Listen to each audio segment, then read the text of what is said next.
청와대가 일본의 한국인 입국 제한에 대해 상응하는 조치를 검토하고 있습니다. 사실상 전례 없는 강력한 대응을 예고한 만큼 대응 수위에 관심이 모아집니다. 일본뿐만이 아니죠. 우리 국민의 출입국을 제한하는 나라가 100개국이 넘었습니다. 이에 따라 경제에 미칠 타격도 작지 않을 것으로 우려가 되는데요. 오늘 집중진단에서 살펴보겠습니다. 도움 말씀 주실 두 분 모셨습니다. 호사카 유지 세종대 교수, 또 서지용 상명대 경영학과 교수 자리하셨습니다. 어서 오십시오. 안녕하세요. 안녕하십니까. 호사카 교수님. 예. 방금 저희 스튜디오 들어오기 전에 결국 외무부에서 고지 대사를 초치를 했어요. 예. 그래서 아주 일본 애들이 더 이상 우리 한국의 우국이 아니다.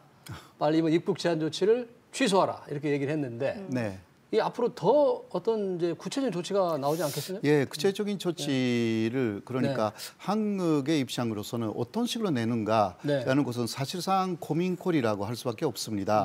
왜냐하면 그 일본 쪽의 조치도요, 사실 보면 실효성이 상당히 약한 부분들이 보이고 있는 거죠, 현재. 그거는 그 예를 들면 노비자라는 것은 노비자 정책으로 간다라는 것은 상당한 문제가 좀 있고 그러나 일본에 일단 입국하고 14일간 격리한다 이렇게 나왔지 않습니까? 그렇죠. 그러나 이것은 일본 쪽에서는 그 어떤 특별한 시설을 마련할 수가 없다.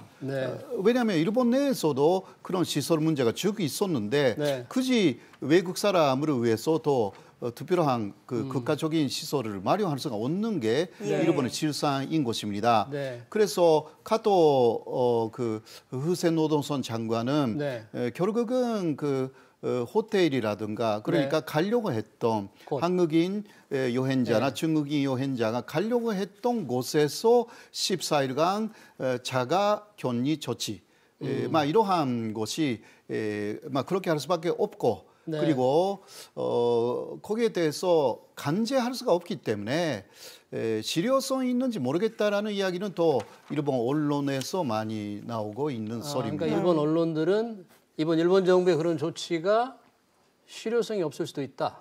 그래서 결국은 그 뭐라 할까 체면 때문에 했다라는 부분들이 있는 거죠. 체면 때문에. 체면이라는 것은 일본 정부가 지금 그 지지율 계속 떨어지고 있는 상황이 있고요. 아베 정권이 그 며칠 전에는 36% 정도 그러니까 아베 지지율이 그리고 지지하지 않는다가 46% 그런 식으로 나타나고 굉장히 많이 떨어졌습니다.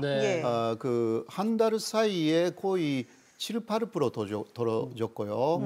이런 부분도 좀 있고 기타 특히 이번에 한국에 대한 입국 금지라기보다 중국의 무게가 많이 실려 있었습니다. 중국에 대한 그 입국 금지라는 것을 그 사실 일본 그 우파들이 계속 요구해 왔습니다. 우리도 지금 한국에서도 야당에서 지속적으로 요구를 해왔어요. 보수 야당 쪽에서 그렇지 않습니까?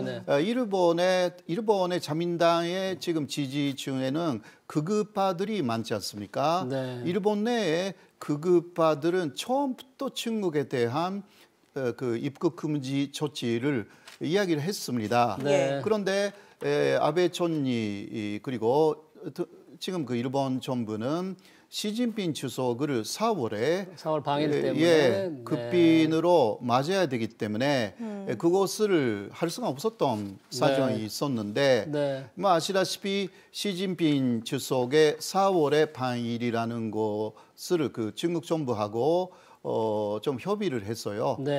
그 일단 뭐라 할까 그 연기를 했지 않습니까?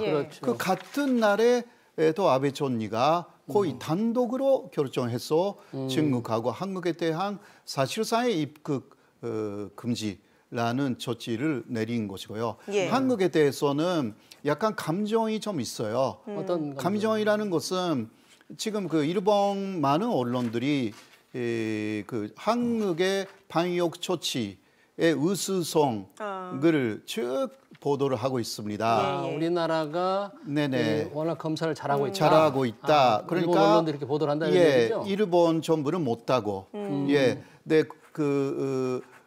지난해까지만 해도 사실 그 한국 때리기에 앞장섰던 일본 언론들이 오히려 지금 한국을 칭찬하고 있는 상황이 있습니다. 예. 거기에 대해서 일본 극우파들은 상당히 기분 나쁘게 생각을 하고 그래서 극우파의 일부 사람들이 아베 신조 일본 총리에 직접적으로 중국하고 한국에 대해서 지금이라도 입국 제한을 해야 된다. 예. 이런 제안을 했습니다.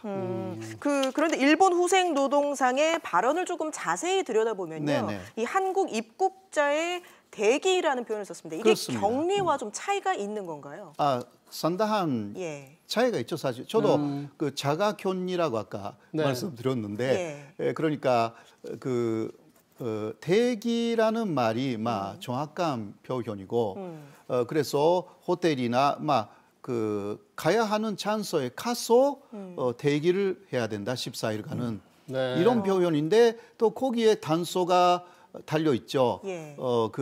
이거 간제는 아니다. 요청이다. 대중교통을 사용하지 말라 이렇게 되어 있네요. 네, 이런 것도요. 일단 아베 총리의 입장으로서는 강력한 메시지로 냈습니다.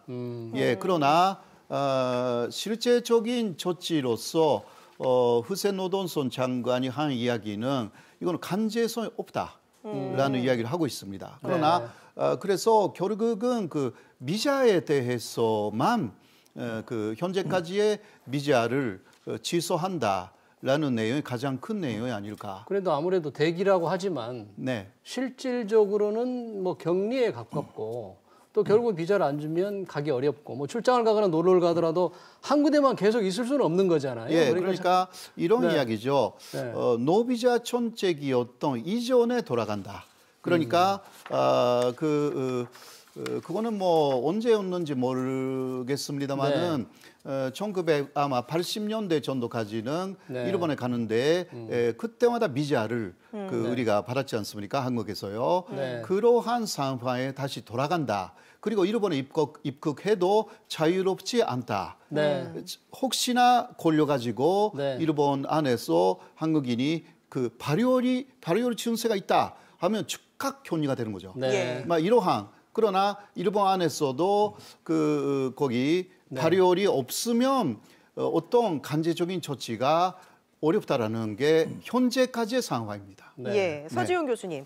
지금 이제 우리나라와 일본 사이에 90일 동안 체류하는 것은 무비자로 갈 수 있게 되어 있는데요. 그러니까 이게 한일 무비자 협정이 체결된 지가 한 15년 정도가 됐는데 지금 이게 중단이 되는 게 처음이라고 합니다. 그렇습니다. 뭐 한국에서 이제 그거에 대한 상응한 조치를 이제 취하겠다고 하는데 우리도 무비자 조치 취할 가능성이 있는 거죠. 근데 지금 뭐 현실적으로 놓고 보면 딴 뭐 여러 가지 문제가 있겠지만 경제적인 측면에서 보면은 이 한일 관광객 수 비교해 보더라도 월 평균 한 30만 명 정도씩 되는데 지난해 이제 그 한일 불매운동, 일본 불매운동 이후에 관광객 수가 많이 줄었어요. 그래서 뭐 558만 명 지난해 들어왔다고 이제 한국 분들이 일본 갔다고 하시는데 상대적으로 일본 분들이 한국 오는 비중이 이제 적다고 했을 때 뭐 그거에 대한 실효성 측면에서 일본이 노리는 그런 측면이 이렇게 강하지 않지 않나 생각이 되고 뭐 그런 측면에서 보면 무비자 협정 우리가 일본이 먼저 깬 거에 대해서 우리가 상응 조치한다 하더라도 경제적 측면에서는 크게 뭐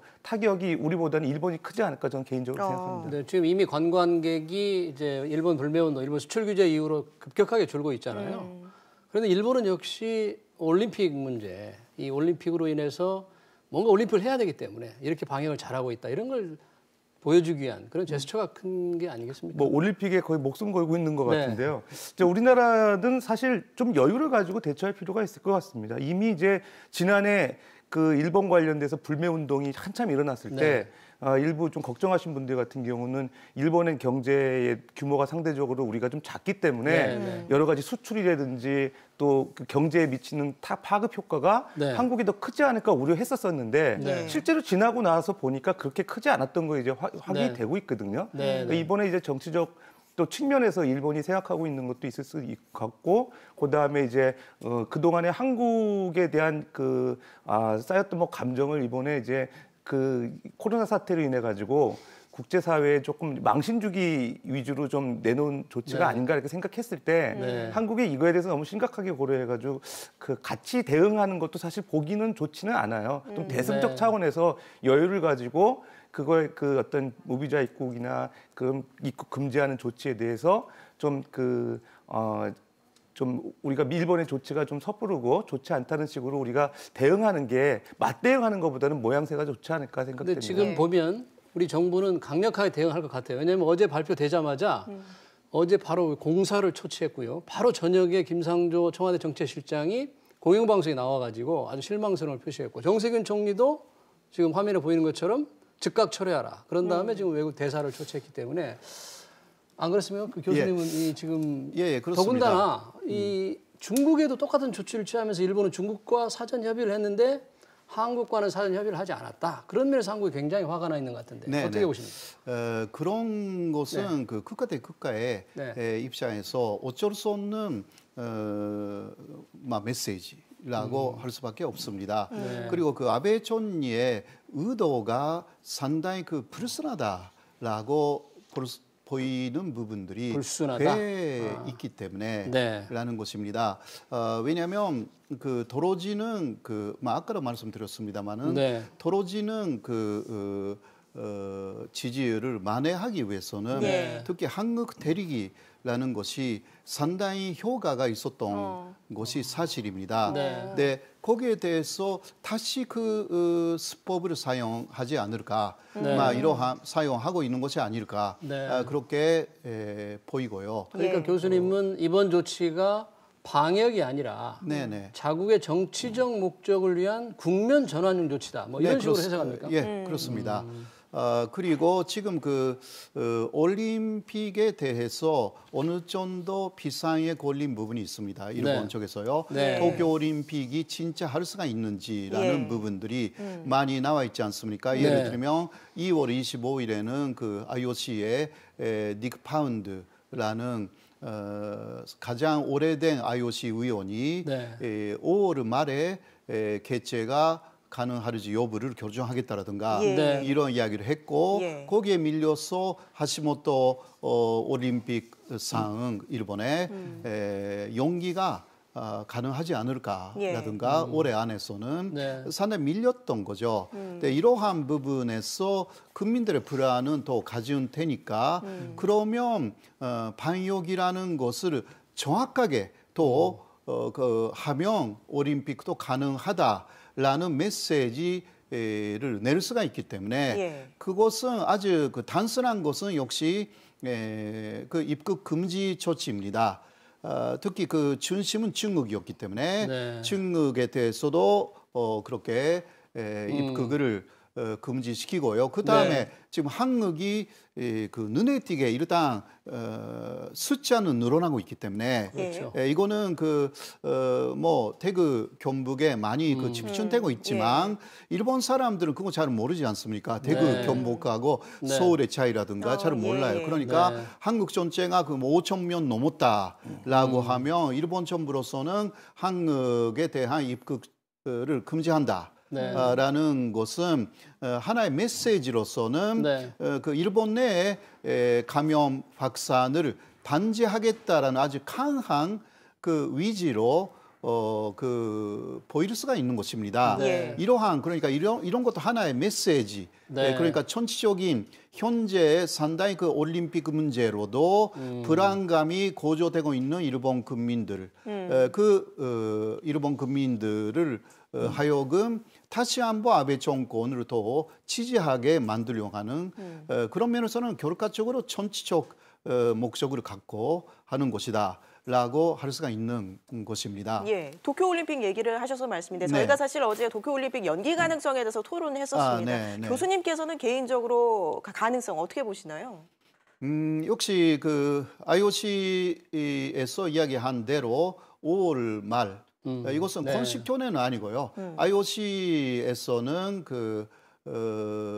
공식 견해로서는 하겠다라는 입장을 내놓고 있고 WHO하고의 협의로서는 아직 결정하는 것은 그러니까 하느냐 마느냐라는 것을 말하기에는 이른 단계다. 이게 사실 결론이거든요. 예. 네. 그러니까 일본으로서는 네. 이게 굉장히 불안한 거예요. 네. 그러니까 제 생각으로서는 상당히 어려울 것이다. 예, 상당히 어려울 것이다. 개최가 어려울 것이다. 정상적으로 개최하기 어려울 것이다. 예, 왜냐면 연기 혹은 취소까지도 생각하십니까? 연기 해서 예. 아마 항의는 하겠다고 저는 생각을 해요. 네. 네, 그러나 그때도 어려움이 많습니다. 왜냐하면 그 8월 말 이후로 네. 연기가 되면 태풍 일본이 태풍이 태풍. 시즌이 네. 돼가지고 예. 지난해에도 그렇군요. 9월 이후는 수해가 굉장히 많았습니다. 일본에서. 아. 그러니까 그러한 수해가 많아지면 야외 경기는 정말 어려워집니다. 네. 그래서 일본은 굉장히 더운데도 불구하고 네. 7월에 그렇죠. 그때 가장 더운 때죠. 7월, 가장 8월 초. 더울 때니까 옛날에 도쿄 올림픽 했을 때는 10월에 했습니다. 네, 맞아요. 시원하니까. 네. 네, 그러나 기상이 많이 바뀌었기 때문에요. 네. 이제 7월에 했는데 그것도 마라톤은 너무 더우니까 홋카이도에서 하자. 네. 이렇게 그것도 IOC의 결정에 다를 수밖에 없었습니다. 네. 일본으로서는 마지막은 일본에 결정권이 없어요. IOC의 네, IOC가. 결정, 네. IOC하고 WHO가 합의를 하면 거기 달아가야 되기 때문에 일본은 사실상 비상에 걸렸고 그래서 이번 그 특히 중국 한국에 대한 그 입국 제한이라는 막 입국 금지 막 이런 것도 사실 도쿄 올림픽을 하겠다라는 데는 그 이외에는 일본 안에서의 방역 체제는 네. 굉장히 호술하지 않습니까? 실제 검사를 좀 적게 하는 게 예. 맞습니까? 의도적으로 적게 하는 것 같습니까? 그 먼저 능력도 있다. 능력이 라는 있는데 안 하는 이야기를 거. 능력이 없다라는. 능력이 능력 없다. 자체가 예. 없다. 네. 그러니까 한국은 그 검사 키트를 개발했지 않습니까? 네. 그러니까 엄청나게 많이 하루에 검사를 할 수가 있어요. 일본에 그 검사 키트가 없습니다.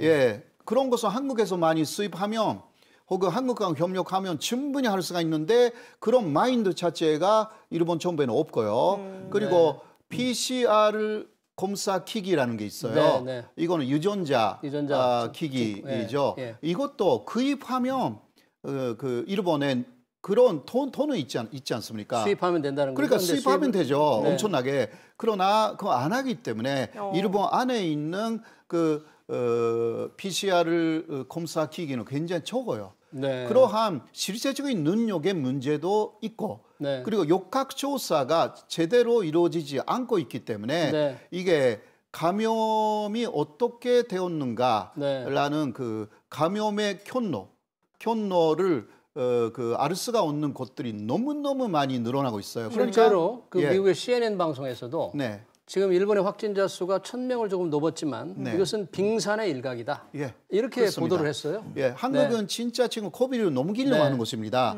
네. 코비를 넘기려고 하는 상황에서 한국은 5.명 정도인데 일본은 그 검사를 한국에 뭐 20분의 1 정도밖에 안 하기 때문에요. 예. 그대로 하면 일본은 2만 명 정도의 그대로 그러니까 지금 1,000명이니까 곱하기 20으로 2만 명 정도의 네. 확진자가 있을 가능성이 있다라는 네. 2만 정도, 거죠. 2만 그러니까 정도 있을 근내적으로는 방역에 실패했기 때문에 다시 외부에서의 그러니까 그 입국을 차단시키는 이거는 처음 그 일본에 했던 정책이거든요. 예. 미즈기와 정책이라고 해서 네. 미즈기와라는 것은 물가 그러니까 물가에서 물가?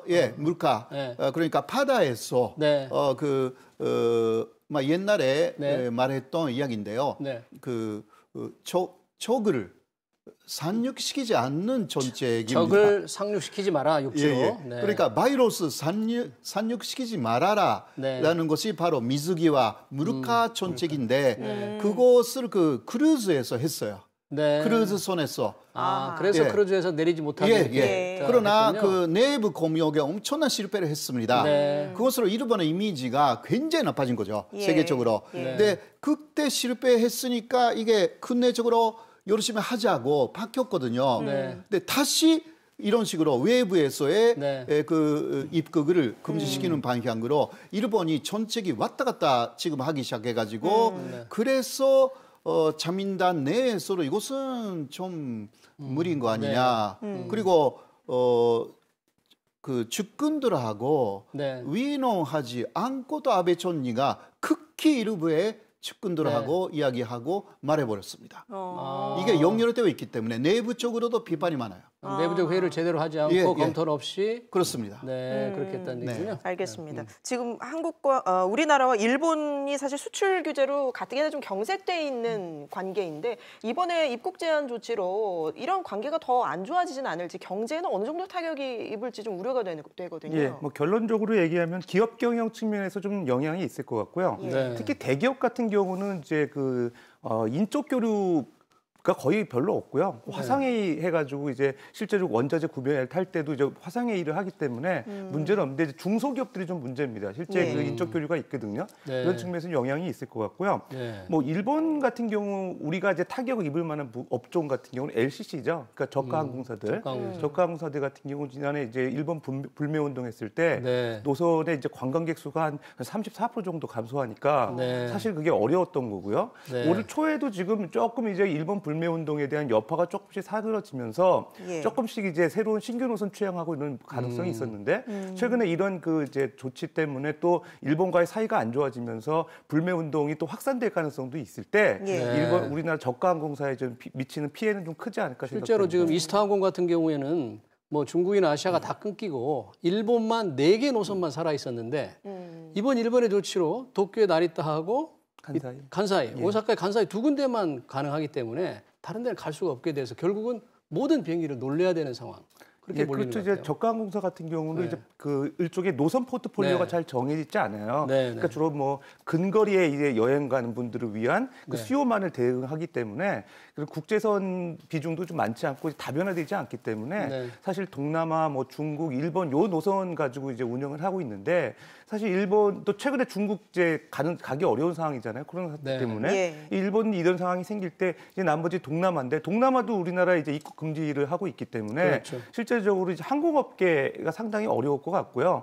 그 외에 사실 업종 같은 경우는 이제 일본에서 이런 그 주요 기계류 수입하는 중소기업들이 직접 일본에 가서 물건을 구입해서 이제 또 협상하고 하는 인적 교류에서 좀 제한이 있기 때문에 그런 업종에 제한이 있고 뭐 대기업이나 이런 기업 경영 차원에서는 그 부정적 영향은 좀 제한적이지 않을까 생각이 듭니다. 아무래도 이게 한일 간에는 다른 나라와 달리 기술 협력을 해야 될 분야가 좀 많잖아요. 기술이라는 게 만나서 이렇게 주고받고 얘기를 해야 되고 동양 문화는 그런 게 있는데 이번 입국 제한 조치로 중소기업들은 그런 게 굉장히 어려워지는 거죠. 예, 중소기업들이 상당히 어렵죠. 그래서 중소기업들 같은 경우는 아직도 사실 일본의 어떤 R&D 기술을 좀 많이 확보하려고 노력하는 입장에서 자체적으로 이제 그 투자에 대한 여력이 좀 부족하기 때문에 일본 기술을 좀 의존하는 정도가 많았거든요.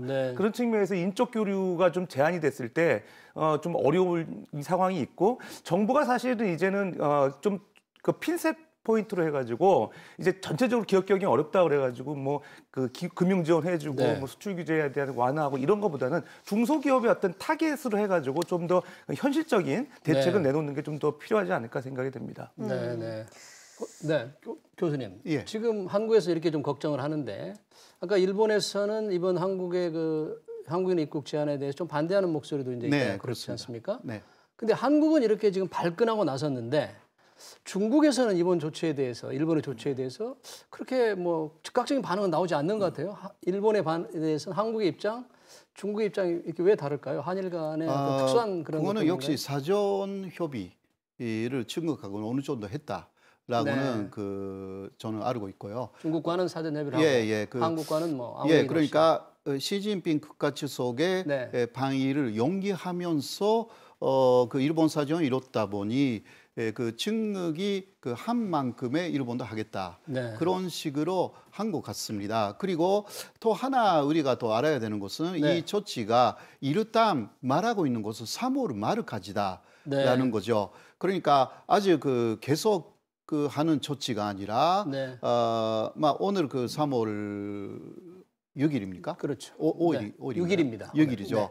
그러니까 3주 남짓 3월 말까지 하겠다. 물론 그 시점에 또 다시 어떻게 되는지는 그때 가봐야 알겠지만 일본 내에 내용이 아주 안 좋고 한국 내에서도 안 좋고 그 여러 가지가 있으면 3월 말로 다시 조례할 가능성도 있습니다. 3월 말에 돼서 조례할 가능성이 있다는 그러니까 얘기죠? 현재 그 한국 안에서 물론 한국 정부도 그렇고 한국 국민들의 감정도 상당히 안 좋다라고 할 수가 있는데요. 그러나 좀 더 뭐라 할까 냉정하게 볼 필요가 있죠. 이럴 경우는 물론 일본이 그렇게 했기 때문에 우리도 상대적으로 일본의 그 비자 문제를 완전히 똑같이 취소한다라든가 상응하는 조치를 한다고 했기 때문에 물론 했기 나올 것 때문에 같아요. 뭔가 해야 되는데 그러나 역시 그 경제적인 부분을 어느 정도 생각해야 된다라고 저도 좀 동감합니다. 왜냐하면 결국은 그 지난해 7월부터 시작된 그 경제 보복 일본에 이것도 결과적으로는 한국이 이겼거든요.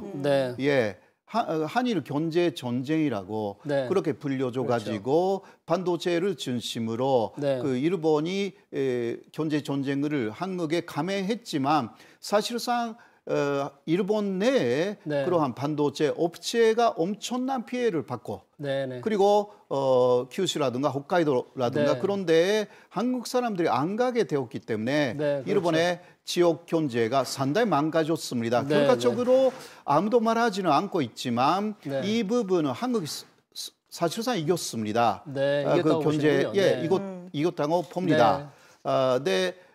결국은 이러한 부당한 조치는 일본의 부메랑으로 돌아가게 되어 있습니다. 한국의 군력이 그만큼 지금 올라가 있는 상황에서 그래서 너무 그 감정적으로 대응할 필요가 없는 거예요.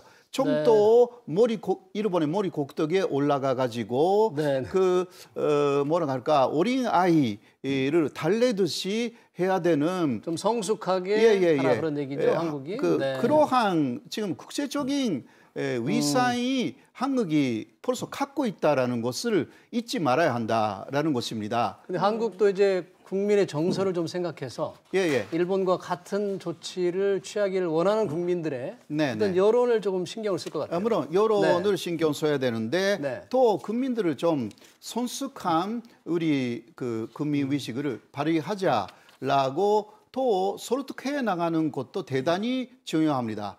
양쪽이 필요한 내용이 있지만 그냥 감정적으로만 하는 것이 아니라 그 성숙된 한국의 입장이 오히려 세계에 아피를 되고 방역에 대해서는 그 문제가 없습니다. 사실상 현재는 한국 내의 방역에 그 집중하여서 그것을 성공하면 그 굉장히 많이 잡히거든요. 그러니까 이런 부분에서 그거는 일본보다 훨씬 잘하고 있기 때문에 너무 일본이 지금 한국에서요. 한국하고 일본을 비교하면 일본이 한국보다 뭐라 할까 잘은 못하는 게 굉장히 많습니다. 일본이 못하는 게 많다. 그러니까 일본을 더 이상 약간 선진국인데 우리에게 왜 이러나라는 그런 생각을 할 필요가 없는 거예요. 지금. 그러니까 좀 더 냉정하게 우리의 이익을 취하는 방향으로 그러면 세계가 한국을 칭찬할 것입니다. 저는 그렇게 생각하고요. 또 무리하게 일본에 상응 조치 하면 그러면 미국이 그렇게 나오면 미국에도 상응 조치 해야 되고 또 다른 나라가 지금 한국에 그렇게 입국 금지 비슷하게 한 나라는 32개국, 비슷한 여러 가지 제한한 나라는 90개 넘었잖아요. 한국에 100개 정도. 거기에 대해서 다 상응 조치를 해야 되는 논리적으로 말하면 그 약간의 모순에 빠진다는 거죠. 한국이. 이런 부분을 좀 더 그러니까 국민들이 납득할 수 있게 모든 국민들이 반대하는 분들이 뭘 해도 반대하는 분이 좀 있기 때문에 그 여러 가지가 있잖아요. 그러니까 좀 더 성숙된 입장에서 이 문제를 풀어나가야 된다. 저는 그렇게 생각합니다.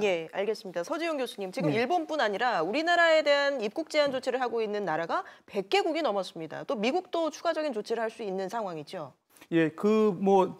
숫자가 늘어나는 게 사실 대체적으로 보면 초반기에는 이렇게 섬나라라든지 네. 규모가 작아서 방역 대책에 좀 취약한 나라들 그런 나라들이 이제 우선적으로 입국 금지를 했는데요. 근데 조금 최근에 보니까 이제 일본부터 해가지고 호주가 그랬죠? 뭐 이런 뭐 이제 유럽 국가들 입국 금지를 해서 어느덧 뭐 100개국이 넘었고요. 실제로 전면 입국하는 국가들은 한 30여 개국 정도 되는데 이게 좀씩 늘어나는 건 좀 불안 요인이 있습니다. 왜 그러냐면 대외 신인도죠. 우리나라가 수출이라든지 해외 직접 투자 이런 걸 갖고 사실 글로벌 어떤 플레이어로서 역할을 하고 있는데 신인도가 낮아지게 되면 상당히 여러 가지 거시 경제나 금융 측면에서 부정적인 영향이 있어요.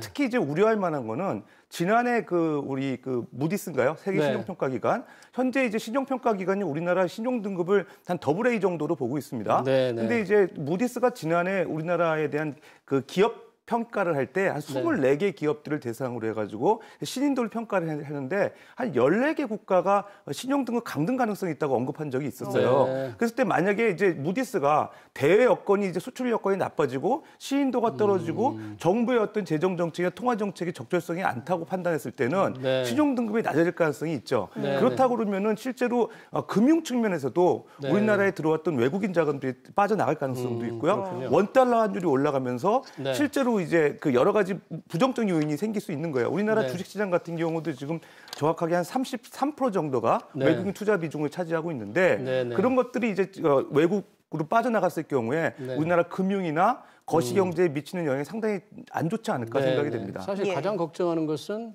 미국이 혹시 한국에 대해서 입국 제한율을 취하지 않을까 이거였는데 일본에서 먼저 나온 것 같아요.